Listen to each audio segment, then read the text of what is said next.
Hello backpackers, this is Juan from Juan Backpacks, and I'm here today with my 13.8 pound loadout for the Tahoe Rim Trail through hike that I'll be doing in mid-July. Before I dive into my loadout, I want to let you kind of know what the conditions may be like. It's going to be mid-July, so it's likely going to be fairly warm. Obviously, high altitudes will be colder. There's going to be probably lots of snow still on the ground. So I'm going to be doing some snow travel and operating in the snow. So that's going to drive some of the clothing choices. And also I'm going to need some snow travel gears as well, my loadout. So it's a little bit heavier than what I'm used to. I'm usually down around 10 to 11 pounds for a loadout. So I'm at, like I said, 13.8 pounds. So let's go ahead and see what my loadout's going to be for this 170-mile through hike of the Tahoe Rim Trail. We're going to start with the clothing that I'm going to wear, and then we're going to look inside my pack and see what I'm going to be carrying on my back. So let's start with the clothing.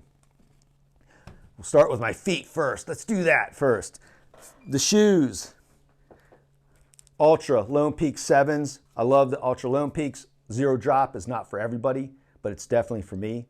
It's worked really well. I use Super Feet inserts, the hiking inserts, and so these are the shoes that I'm going to wear. I like them because they dry out really quickly, and that's what I'm going to need with the snow travel that I'm going to be doing in some of the wet conditions, probably high water conditions as well. Gaiters, especially in the Sierra, I love to wear gaiters with my shoes. These are the gaiters that come with, or that you buy to fit the fit the Lone Peaks or fit the Ultra shoes, trail runners. And so I like them a lot because, especially in the Sierra, you got lots of like bigger grit and so forth on the trail, bigger like very tiny gravel. And if it gets down in your shoes, a lot of times it can create friction, and you don't even realize it because you're hiking a lot. And then you could start to get blisters. I don't really have a problem with blisters, and I think part of that is because I wear trail runners that dry fast. I wear socks that dry fast. I'm going to show you in a little bit. And I use gaiters that keep that bigger grit from getting down inside my shoe. These are the socks that I wear. They are Bridgedale hiking socks. The lightweight hiking socks by Bridgedale. Love these things. Used them for the first time about 3+ years ago on the John Muir Trail for 260 miles. Love them. They dry really fast. I know a lot of people like the Darn Tough socks, but I find that these will dry quicker when they're on my feet, and also dry quicker when I have them hanging off my pack, and that means happier feet. Drier feet or happier feet. And so that's why I use the Bridgedale hiking socks, my favorites. I'll take this pair, and I'll have one in my pack that is stored away to change out into. My underwear is going to be just basic underwear, sports briefs. I think these are like Hanes. I don't have any chafing issues, no problems, so I'm not really picky with my underwear like some people. The shirt I'm going to be wearing is a sun hoodie, long sleeve sun hoodie by Outdoor Vitals. It's their Altitude sun hoodie. It's got a hood, obviously, because it's called a hoodie, and it's got this very light, breathable material that's made of. And what I found in really hot conditions, when you're really like perspiring, it really just evaporates off that water from your body and really cools you down. So it's really nice. It's got thumb loops on there, or thumb holes. Yeah, does it have thumb holes? Thought it did. Doesn't. There's no thumb holes on this one. But at any rate, it's a great hoodie. I love it a lot. I've used it in the Sierra, and I'm going to use it in the Sierra again. So that's my sun hoodie. Shorts. I like to hike in shorts, not long pants. And I just use these Easy Run shorts I get off of Amazon. They're fairly cheap. I like them because they're super quick drying. They have a liner inside if you're into liners. If not, you can cut it out like some people do. I like it because it's got a zipper pocket in the back. And then also it's got 2 front pockets here. They are pretty lightweight. And like I said, they dry super duper fast. So that is my worn clothing. I will wear a hat as well when I'm hiking to keep the sun off of me. Typically, I wear a sun runner hat, by Outdoor Research. That is my favorite go-to. For some reason, I've misplaced it, so I got to either find it or get a new one before I leave. But the Sunrunner hat is awesome. It actually has a curtain kind of shield that goes around it that you can take off of it if you want to. It's like a ball cap, like this ball cap I have on now, and then you can snap a curtain around it so you can keep the sun off your ears, off of the back of your neck, and off of the sides of your face a little bit. So I love it for that because it reduces kind of that intense sun exposure. So, and then I can also take that curtain off if I want to and just have the ball cap when the sun's not as bad. So it's super versatile. Love that hat. Love that hat. My trekking poles.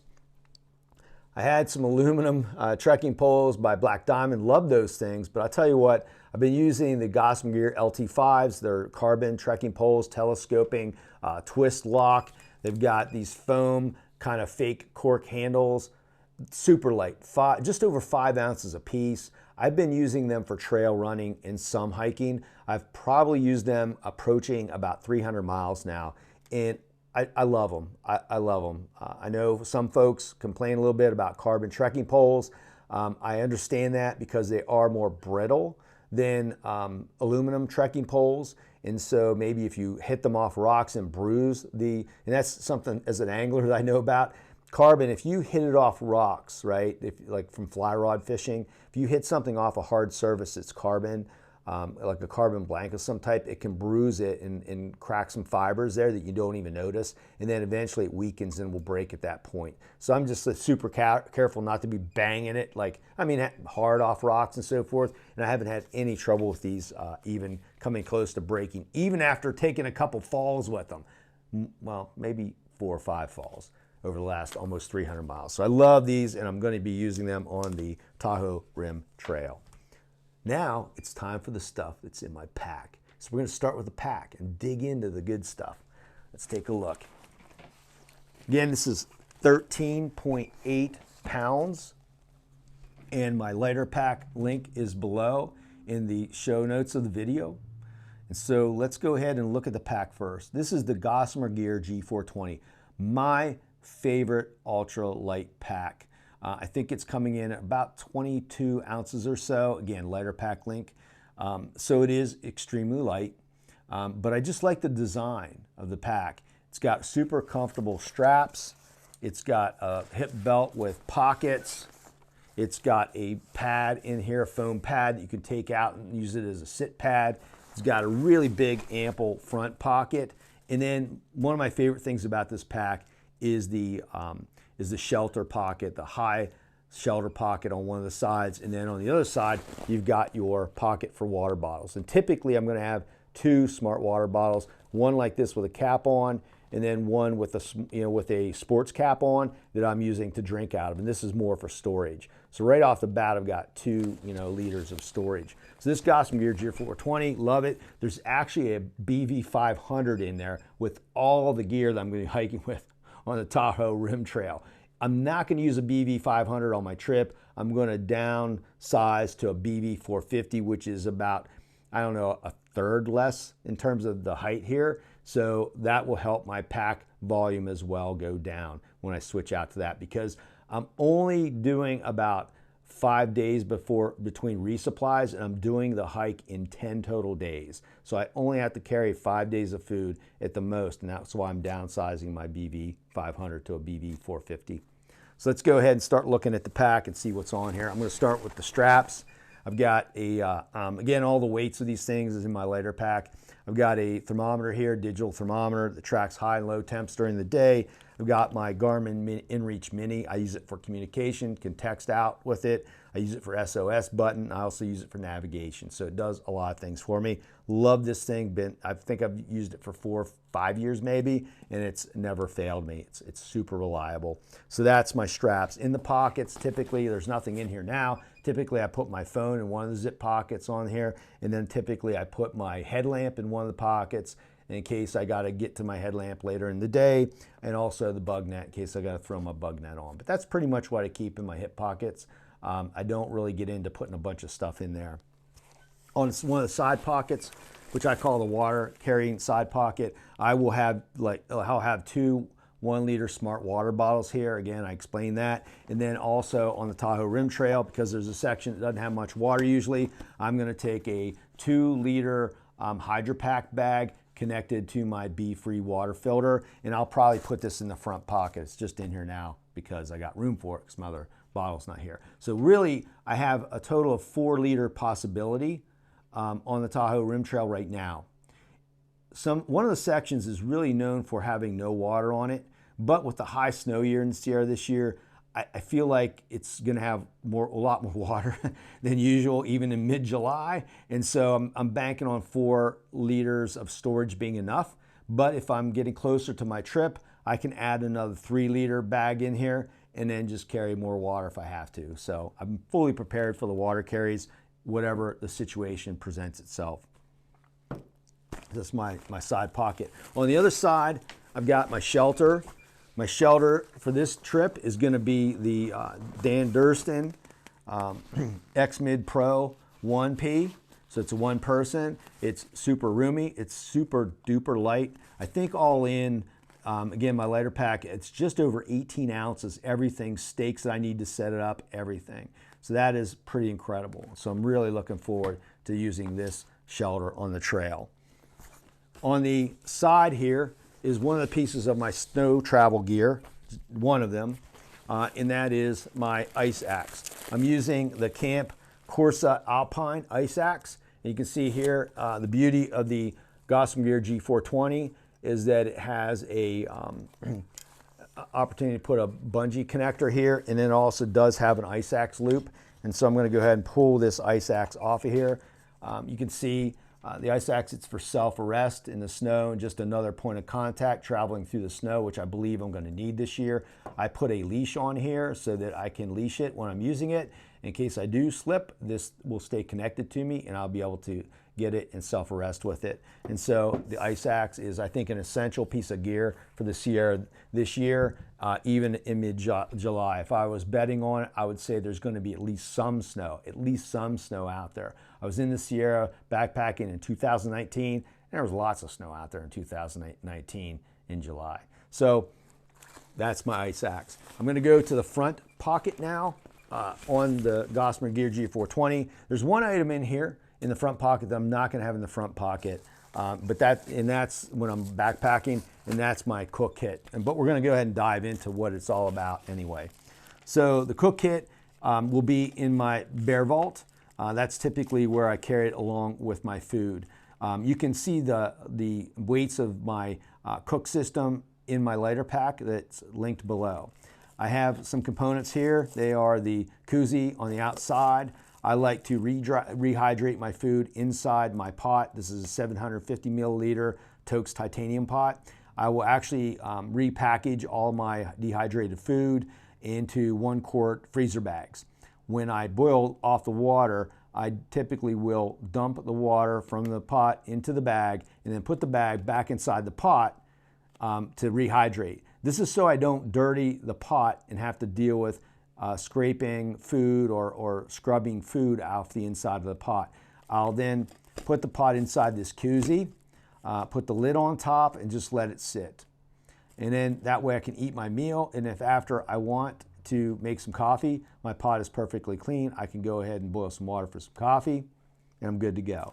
If I feel like taking an extra coffee mug with me, I can actually boil enough water to put in the bag and in the coffee mug, drink my coffee while I'm waiting for the water or the food to hydrate. Let's look inside my cook pot that has all the components of my cook system. My cook system in the lighter pack also includes the titanium spoon weight, and I'm using a long-handled titanium spoon. I use a little band to keep everything together.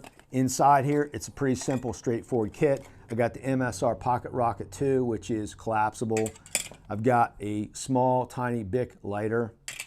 I've got a bamboo chopstick marked in half cup increments, so I can put the water in here and then put this inside and see if I got a half a cup of water, full cup of water, cup and a half, or 2 cups, depending on how much water I need to make coffee and or my hydrated meal. I wrap a 0.3 ounce lighter load towel around the canister, and I have it in the bottom of the cook kit. So this is pretty much my cook kit. It's pretty straightforward. pretty easy, and it's super light, as you will see if you look at my later pack link. So let's go ahead and put this off the side. Move on to the next items in my loadout for the Tahoe Rim Trail in the Sierra. Inside here, I've got my ground sheet for underneath my tent floor, and this is basically a very simple Nylaflume kind of ground sheet, and so it's super light. I think like 1.8 ounces, and it goes underneath the floor, the bathtub of my my tent. This is my poop kit. It's really simple. It is a shovel. It's the deuce of spades, and then I've got a band around that holds the bag in here, and I use a bidet that I can connect to the top of one of my smart water bottles, and then I have some Dr. Bronner's soap in a very small dropper. This is enough to last a couple weeks, and that's for cleanup afterwards. And this system has done me extremely well. It keeps me from having to deal with toilet paper and packing out toilet paper and so forth. I wouldn't go back, honestly, to using another system for a poop kit. This is, I mean, look how simple it is. If you look at my later pack link, I don't know how much it weighs, but it's just almost imperceptible. Inside the front pocket, I also have this, what I would call very heavy, micro spikes that I'll be using for the trail. I'm going to keep them in the original bag so that the micro spikes don't tear things up. I might actually, because this bag is pretty hefty and pretty weighty, I might actually switch out bags. And these are the micro spikes in here. And I'm not going to get those out because most people know what micro spikes are. They're just metal spikes, in this case, fit over top of my trail runners using a bungee system.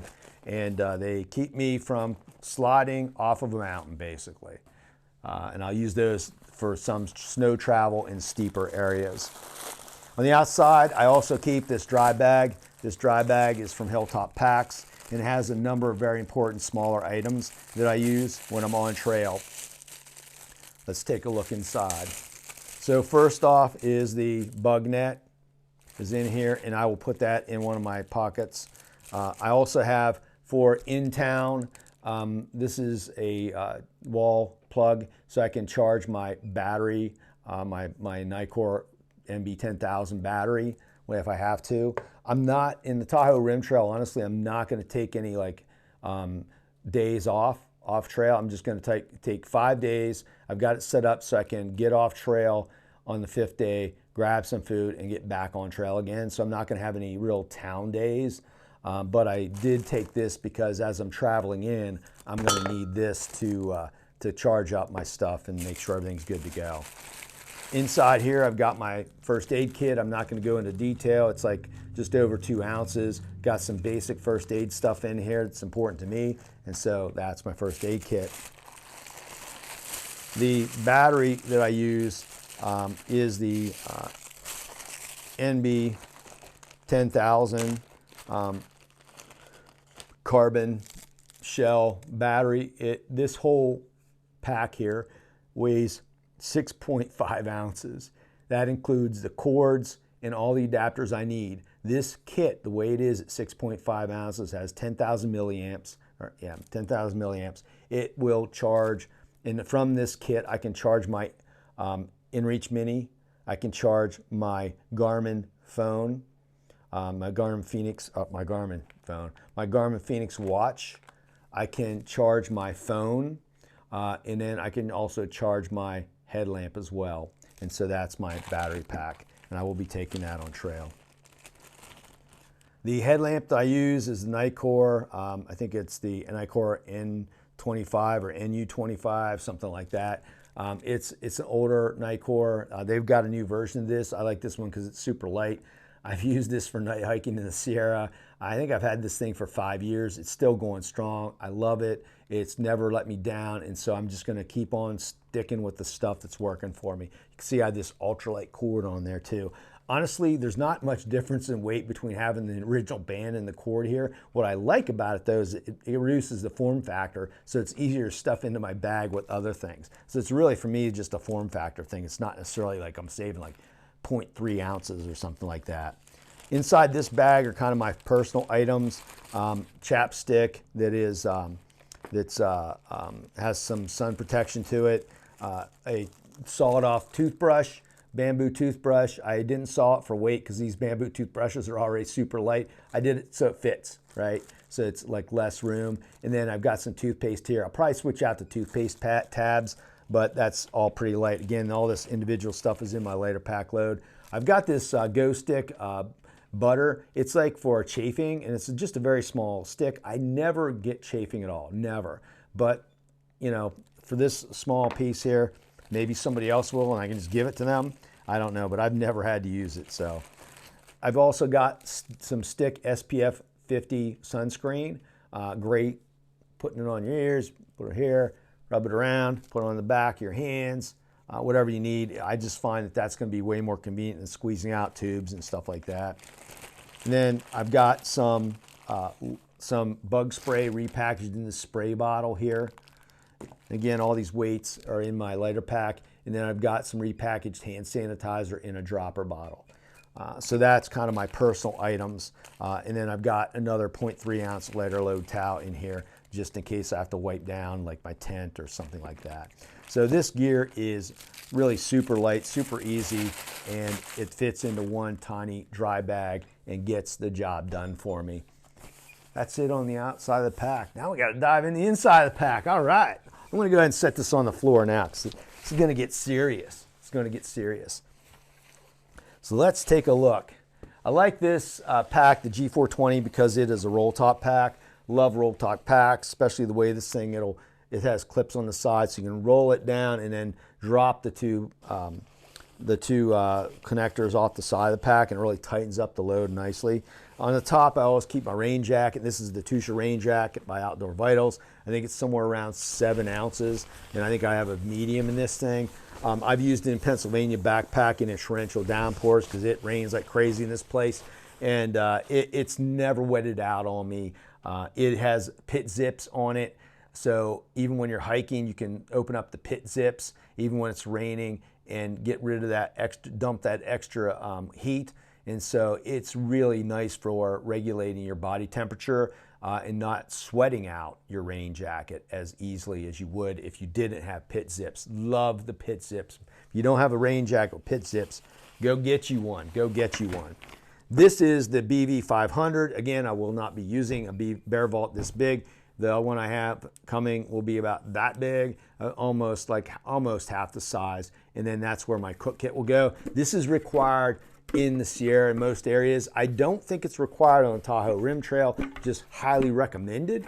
And there are lots of bears around there, like friendly bears that want to eat your friendly people food. And so I'm definitely going to take this with me. It's kind of a bummer because it weighs, brings that pack weight up, and it's kind of like hard to fit in your pack. But you could see the G420 fits this in a smaller one. It's going to be easy. I'm not super worried about it. I've backpacked hundreds of miles with Bear Vaults, and I can't say I totally enjoy it, but it's good. It's good. I'm okay with it if it keeps the bears, from being my best friend, So let's look inside. I've got a Nyla Flume pack liner here, and that's where I put all the gear that I need to keep dry. The pack is a nylon, so it is not. I think it's aerobic nylon, so it's not waterproof. So I've got to have something on the inside. Everything that I have in here that needs to stay dry goes inside this bag. So I'm going to start pulling gear out of here. Let's see what's inside the pack. First thing on the top, I like to have, and I have things in order for a reason. First thing I have on top is my puffy. And I have this on top for a reason because when I get to camp, sometimes it's the evening, especially doing the Tahoe Rim Trail in 10 days, I'm going to be, putting in long days around 17 to 20, sometimes 20 plus miles, because I'm trying to get, if you think about it, 17 miles a day, 170 miles, it's 10 days. But I really want to get my last day down to just a handful of miles so I can get into the trailhead early so that I can hitch a ride back into town. And so that's why I'm kind of shoot for that 20-mile range every day for the most part. But anyway, I put this puffy on the top because when I get to camp, you know, I want to get the puffy. And you notice the first thing in there that wasn't even in the bag was the rain jacket on top of my Bear Vault. And that's because my rain jacket, you know, if it starts to rain, pull it out, use it. This has a hood on it. It is the Outdoor Vitals, one of their puffies. I really like it a lot. The reason I like it, it's got a hood on it. It is synthetic. This is not, I usually use a down. This is where I changed up my gear a little bit. I usually use a down puffy, a Kuiu down puffy in the Sierra. But because I'm going to be going in at a time when I believe there's going to be some high water, there's going to still be snow in the higher elevations, then I really feel like because of the wet conditions, I need to have more synthetic gear with me rather than down gear. And so I've got this synthetic puffy, which is again super light. I think it's around 12 ounces total. This is a medium. Again, the puffy design here is pretty incredible. They actually have pit zips on the puffy. And that's really nice because if I'm doing early morning snow travel and you get that cold, cold air because of the night and because of the snow laying on the ground, you want to a lot of times put on your puffy to hike. Because I've had this, you know, I've summited Mount Whitney twice, and I've had that when I'm summiting Mount Whitney when it's cold enough to wear your puffy, but also you're also trapping a lot of heat in your pits. And I find that in those conditions, actually just opening these up, even though it's really cold out, like releases that heat, and you just don't start getting that, you know, really, really hard sweat that really like makes you cold eventually. And so basically I love this puffy, and it's synthetic, and I use this a lot in Pennsylvania in like November, December, January, and February. And so it's going with me, even though it weighs a little bit more than my Kuiu. This is my bag for clothes. This is actually the bag to fill up my my sleeping mat, and so it's a Thermarest pump sack, and I use it because it's part of my weight, and I just use it to bag up or organize my extra clothing. Let's take a look to see what I have in my extra clothing. Pretty simple. Another pair of Bridgedale socks. Yeah, so I can switch those out if the other socks get too wet. I don't usually worry a lot about wet feet. It's just like the next day I want to have dry socks, and so I'll dry out. I might wash this out the night before, or you know, hang it on my pack when I'm hiking, and then I'll have a nice dry pair of socks to put on at the end of the day, heading into the next day. I also carry a ankle length pair of Darn Tough socks for sleeping in.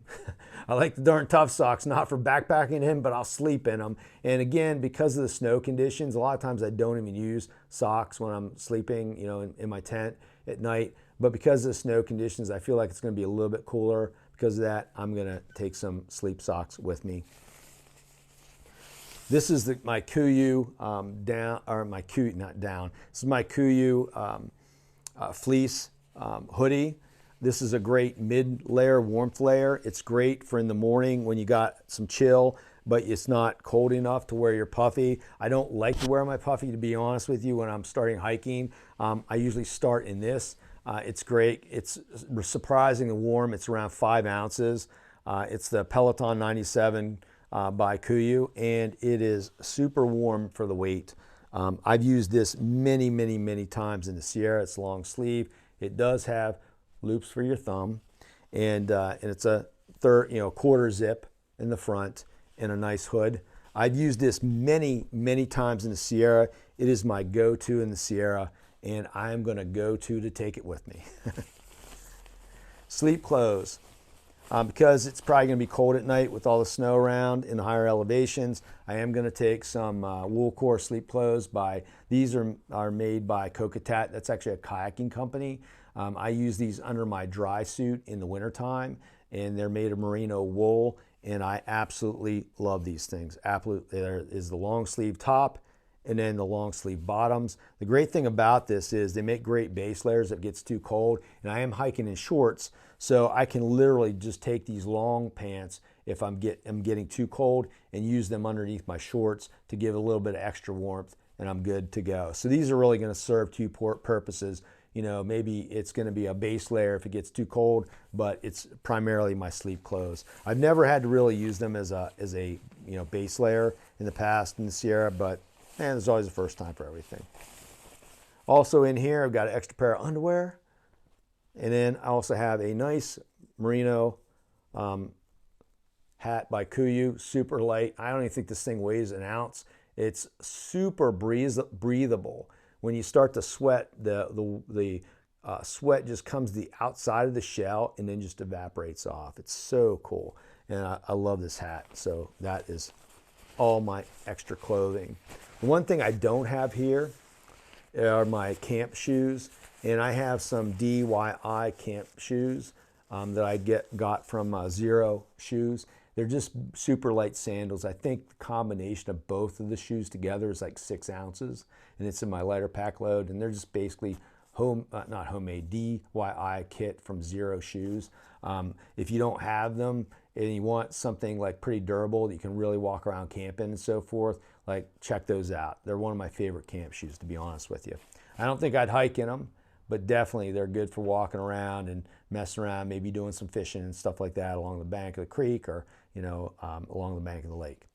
So that's all the stuff there. Now we got my sleep kit or sleep stuff here. This is the pillow that I use all the time. It's a Sea to Summit Eros Premium Large.